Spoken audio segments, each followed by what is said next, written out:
Hello दोस्तों, आज के प्रैक्टिस सेट का फर्स्ट क्वेश्चन में क्या कह रहा है वो हम लोगों को देखते हैं।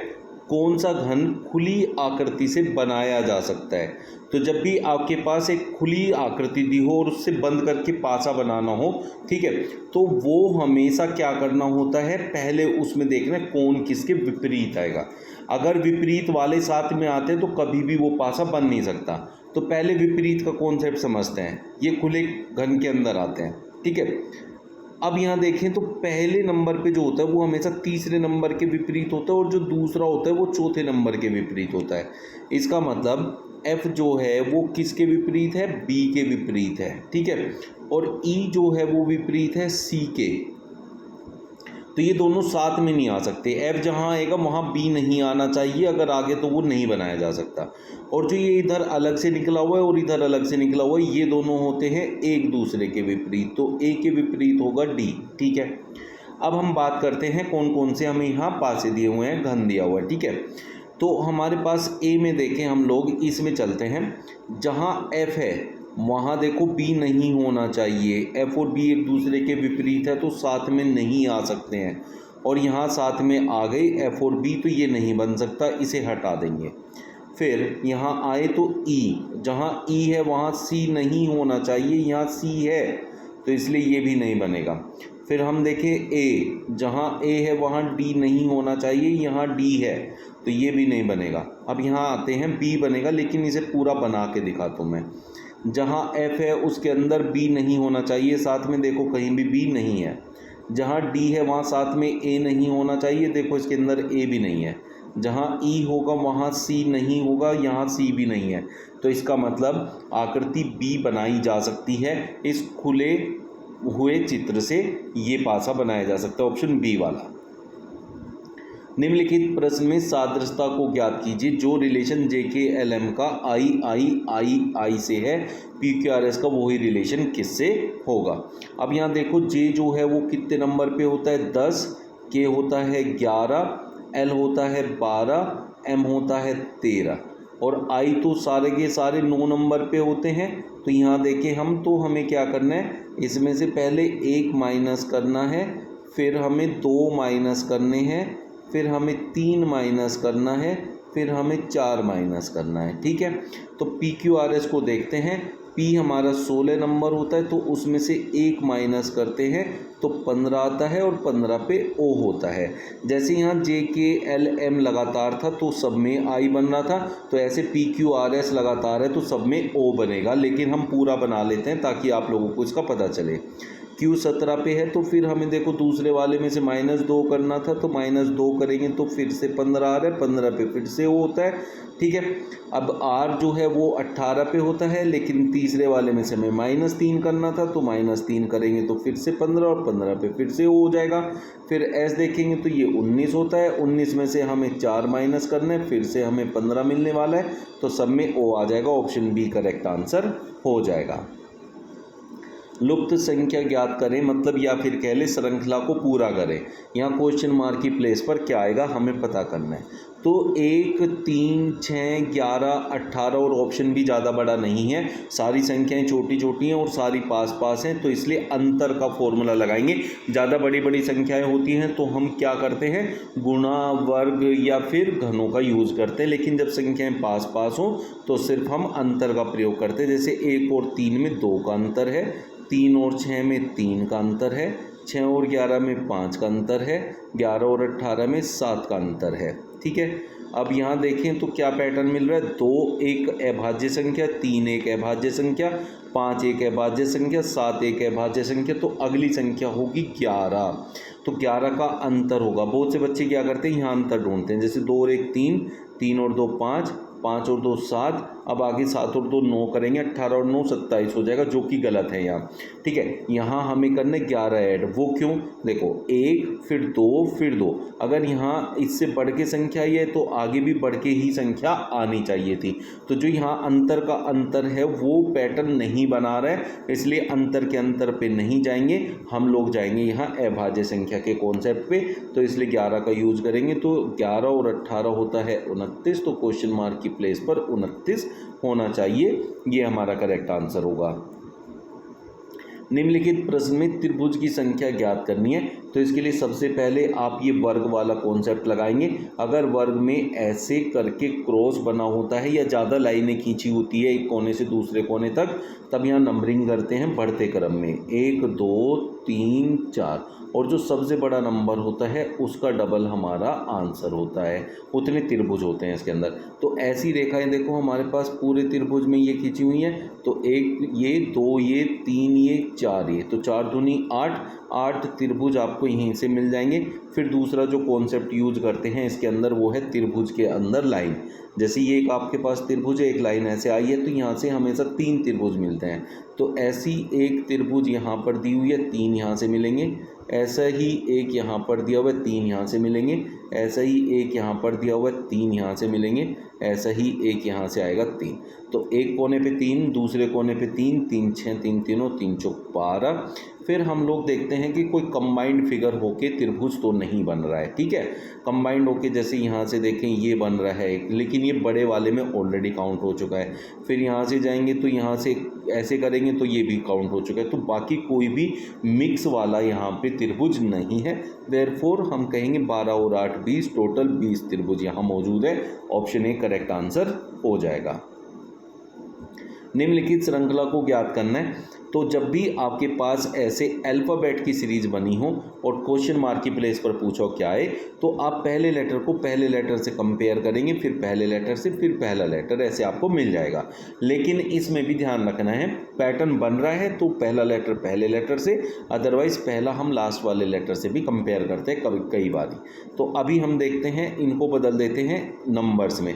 अल्फ़ाबेट को नंबर्स में बदलने का तरीका होता है कि हम देखेंगे अंग्रेजी वर्णमाला में ये कितने नंबर पे आता है। तो एल आता है 12 नंबर पहला लेटर, इसका पहला लेटर है एस, एस होता है 19 और जेड होता है 26। अब आप यहाँ से आगे जाएंगे, 12 से 19 तक जाने में 7 ऐड हुआ, 19 से 26 तक जाने में 7 ऐड हुआ, तो 26 से आगे 7 ऐड करेंगे।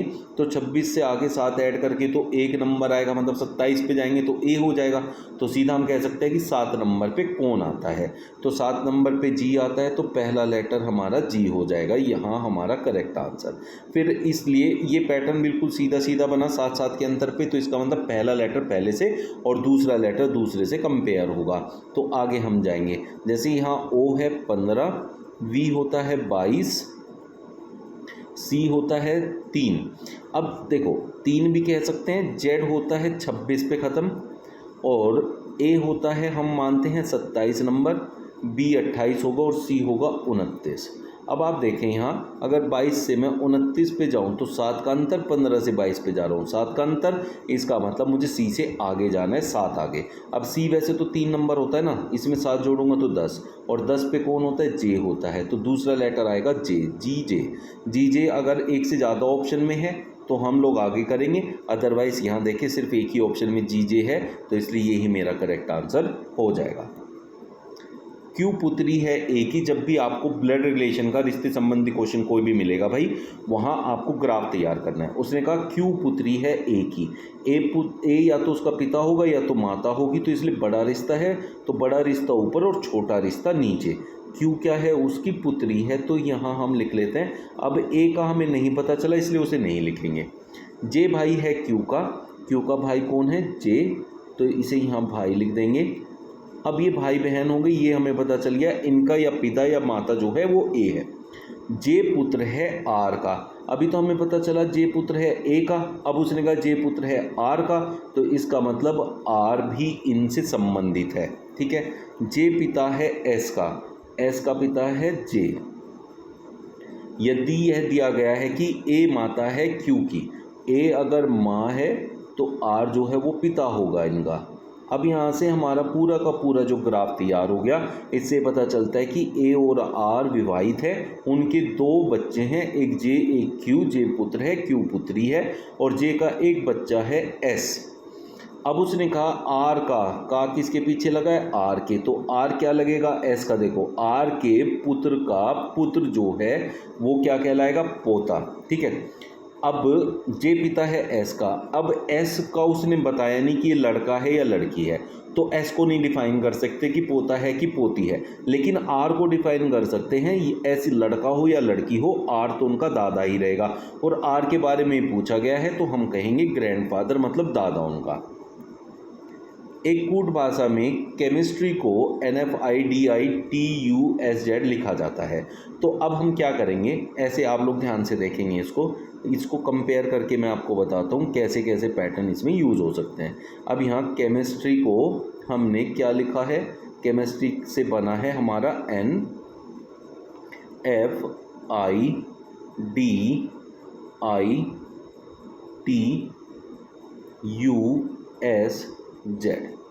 ठीक है। अब अगर हम यहाँ बात को देखें तो y और z बहुत पास पास हैं एक के अंतर पे। y जो है 25 पे होता है और z होता है 26 पे। तो ज़्यादातर हम क्या करते हैं, पहले लेटर को पहले से कंपेयर करते हैं, लास्ट वाले को लास्ट वाले से। तो अगर मैं लास्ट वाले को लास्ट वाले से कंपेयर करूँ तो ये इससे एक ज़्यादा है, r से s पे एक ज़्यादा आ रहा है, tu एक ज़्यादा आ रहा है, st एक ज़्यादा आ रहा है। तो यहाँ तक अगर देखा जाए तो यहाँ एक अलग ही यहाँ मेथड यूज हुआ है। अब ये सारी बातें आपको बहुत अच्छे से क्लियर हो गई होंगी, लेकिन यही चीज़ आगे अगर हम देखें तो ये फॉलो नहीं हो रही है। कहाँ से फॉलो होनी बंद हो गई, ये आई से। अब आई तो आई पे आ गया, यहाँ तो कम नहीं हुआ। अब यहाँ MOD में बहुत अंतर आ गया, लेकिन M से नेक्स्ट है N, E से अगला है F, H से अगला होता है I और C से अगला होता है D। तो यहाँ क्रॉसिंग मेथड का प्रयोग हुआ है, जबकि यहाँ हमने एक से एक को कंपेयर किया पीछे की तरफ। तो ये आपको अच्छे से क्लियर हो गया होगा। देख सकते हैं आप ये कैसे हमें सॉल्व करना है। तो उसी आधार पे अब हम देखेंगे बेन स्टोक। अब यहाँ K है तो इससे अगला लेटर जो है लास्ट वाला होना चाहिए, जैसे Y से नेक्स्ट वाला Z यहाँ है तो K से L होता है, तो हम लास्ट में क्या लिखेंगे, L। फिर C से अगला होना चाहिए D, वो यहाँ आएगा क्योंकि देखो एक ज़्यादा है यहाँ तक भी। फिर O से आगे P, यहाँ भी एक ज़्यादा है। और T से देखो 1 2 3 4 लेटर एक एक ज़्यादा हैं, तो हमने 3 लेटर लिख लिए, तो T से आगे U आ जाएगा, यहाँ तक ये है। और S जो है ये बीच वाला सेम एज इट इज़ लिखा जाएगा। तो LDPUS पीछे की तरफ से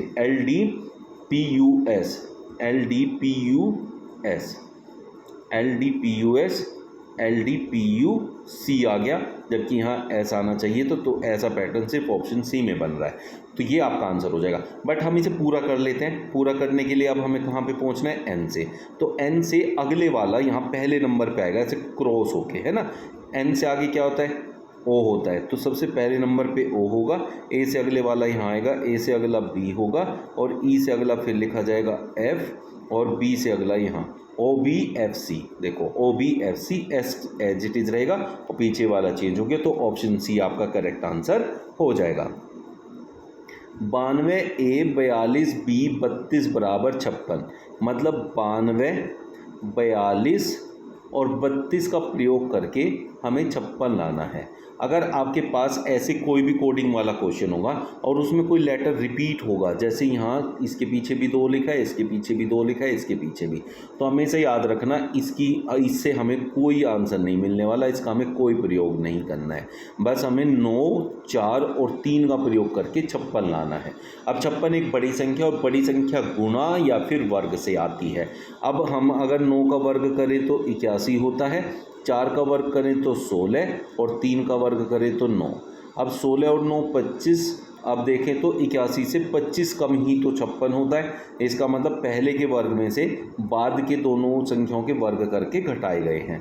तो इसी चीज़ का हम यूज करके आंसर निकालेंगे। और इसको हम देखेंगे सबसे लास्ट में, यहाँ 112 लिखा हुआ है, तो 112, फिर यहाँ 52 है और यहाँ 72 है, ठीक है। तो मैंने बताया इसमें 2 का कोई यूज़ नहीं होने वाला, क्योंकि ये सब में ही लिखा हुआ है। तो इसका वर्ग होता है 11 का 121, और हमें क्या करना है, इसका वर्ग जो कि 25 है और इसका वर्ग जो कि 49 होता है, इन दोनों को जोड़ के इसे 121 में से घटाना है। 9 5 14, 4 2 6 7, 74 इसमें से माइनस कर देंगे, 4 7 11, 7 4 11, 47 हमारा आंसर हो जाना चाहिए, जो कि ऑप्शन C में दिया हुआ है। अल्फा को घटा कह सकते हैं। देखो पहले ये देखो 10 और 8 के बीच में क्या है, थीटा है, तो हम पहले थीटा देखेंगे। थीटा को जमा कहेंगे तो यहाँ जमा लिखेंगे। फिर यहाँ है 8, फिर यहाँ देखिए बीटा, बीटा को गुणा उसने बोला है तो इसे लिखेंगे यहाँ 4। फिर ये देखेंगे इसको कहा है भाग, भाग है तो भाग को हम हमेशा यहाँ बटे में करके लिखेंगे, संख्या क्या है बाद में 8। अब फिर अल्फ़ा, अल्फ़ा कह रहा है घटा है तो ऐसे ये इक्वेशन बनाते हैं। पहले तो हम लोग रीजनिंग का पार्ट हमारा ख़त्म हो जाता है यहाँ तक, इसके बाद आता है मैथमेटिक्स। तो बोर्ड मास रूल लगाएंगे। तो सबसे पहले हम भाग करेंगे। इस वाले पोर्शन पे आऊँ तो भाग गुणा एक साथ दे रखा है, तो मैं पहले भाग करूँ तो 4 दूनी 8, फिर गुणा करूँ तो 2 चौके 8। ठीक है, ये हो गया। अब जोड़ेंगे 10 और 4 14, और फिर माइनस करेंगे, -9, 14 - 9 होता है 5, तो इसलिए ऑप्शन बी आपका करेक्ट आंसर होएगा। यहाँ निम्नलिखित में से विषम को ज्ञात करना है। विषम होता है अलग। यहाँ 4 आपको ऑप्शन दिए हैं, इनमें से 3 किसी ना किसी प्रकार से एक जैसे होंगे और एक अलग होगा। उस अलग को हमें पता करना होता है, उसी को हम विषम कहते हैं। कहीं कहीं असंगत लिखा रहेगा, कहीं कहीं भिन्न लिखा रहेगा। तो देखें तो क्रिकेट, कैरम, टेबल टेनिस, शतरंज।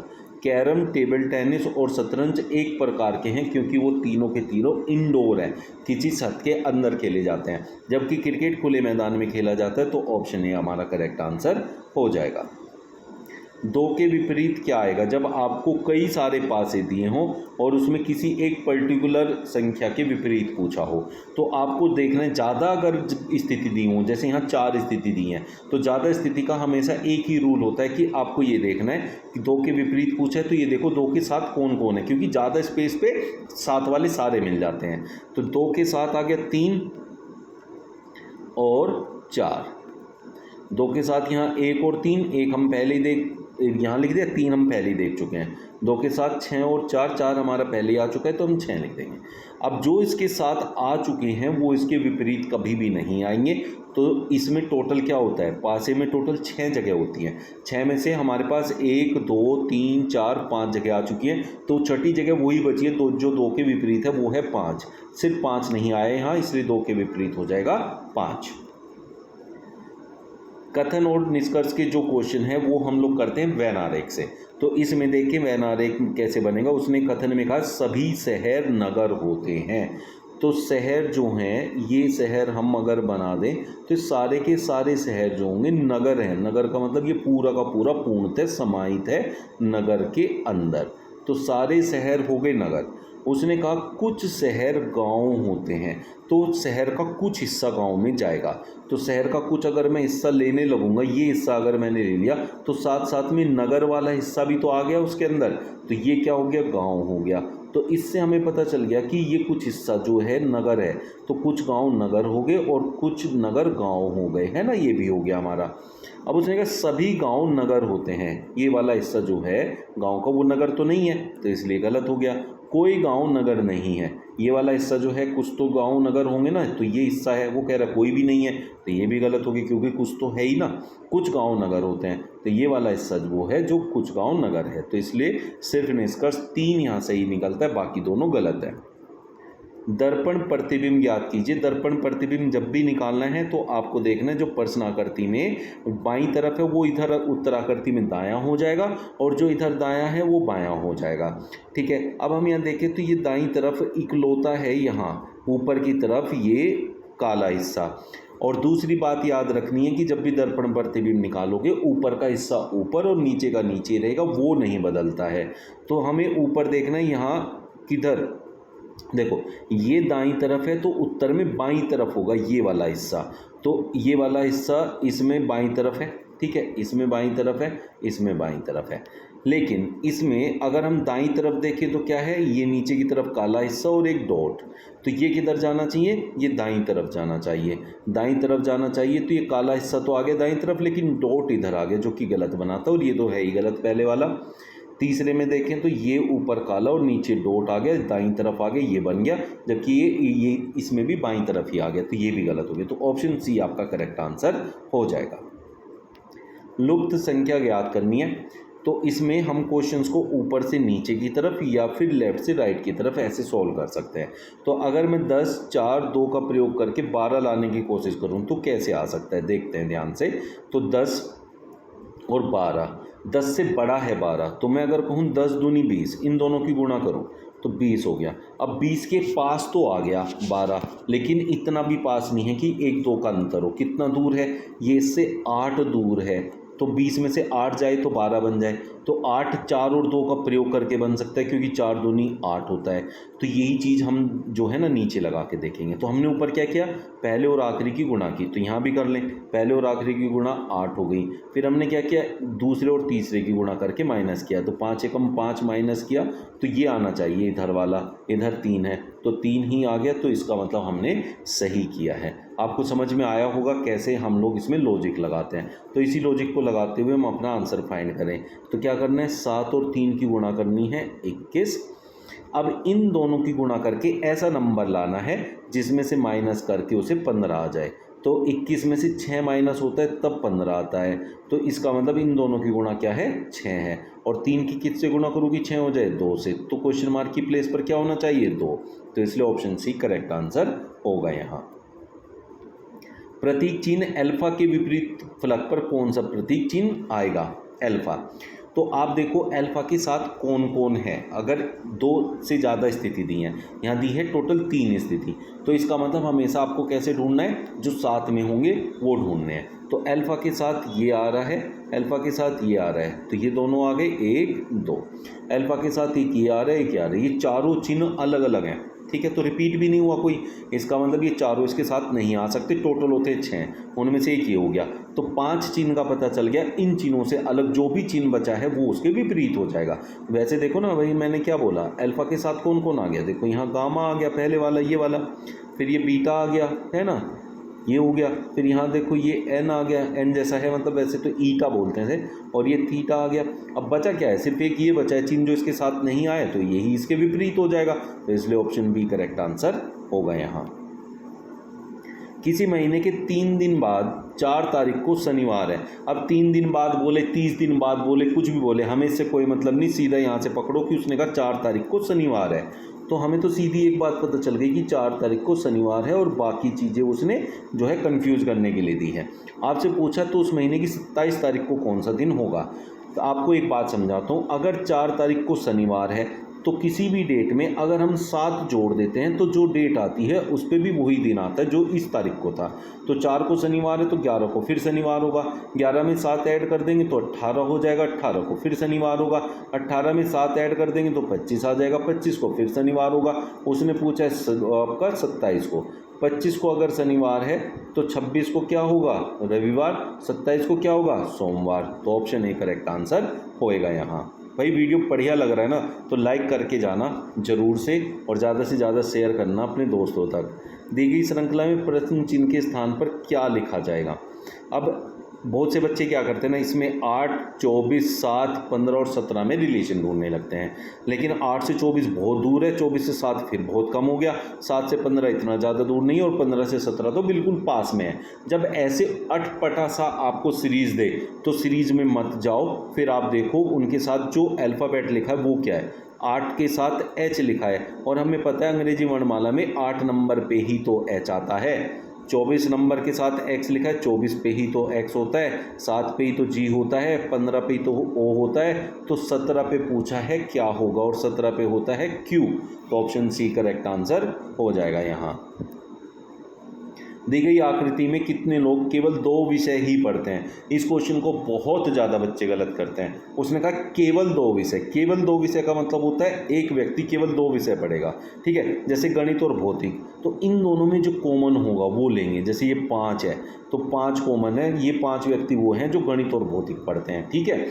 अब ये 12 देखें तो ये कौन क्या क्या पढ़ते हैं, रसायन और भौतिक, तो ये भी केवल 2 ही विषय पढ़ते हैं। फिर अगर 6 को देखें तो ये गणित और रसायन शास्त्र की बात करता है, लेकिन हम यहाँ 17 को नहीं लेंगे क्योंकि ये तीनों सब्जेक्ट पढ़ता है, तो सिर्फ 2 वाले लेने हैं। 9 नहीं लेना क्योंकि वो खाली भौतिक पढ़ता है, तो ऐसे लेने केवल 2 सब्जेक्ट पढ़ते हैं। तो 12, 5, 17 और 6, 23। तो इसका मतलब 23 व्यक्ति ऐसे हैं यहाँ जो केवल 2 विषय पढ़ते हैं। तो ऑप्शन बी आपका करेक्ट आंसर होएगा।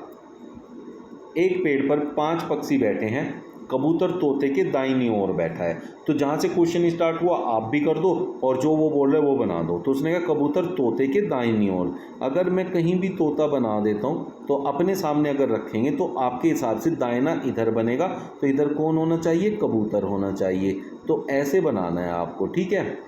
फिर उसने कहा गोरैया तोते से ऊपर है, तोते से ऊपर यहाँ गोरैया है, तो हम इसे यहाँ बना देते हैं, ठीक है, गोरैया हो गया।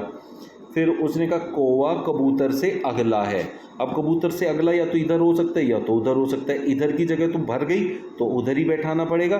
फिर हम यहाँ किसको बैठा सकते हैं, कोए को बैठा सकते हैं, कौवा हो गया। अब उसने आगे कहा है सारस कोए से नीचे है, तो कौवे से नीचे सारस है, तो इस सारस को मैं यहाँ बैठा सकता हूँ, ठीक है, ये सारस हो गया। अब वो क्या कह रहा है उस क्वेश्चन को देख लेते हैं और सॉल्व करके आंसर बता देते हैं। कौन सा पक्षी मध्य में है?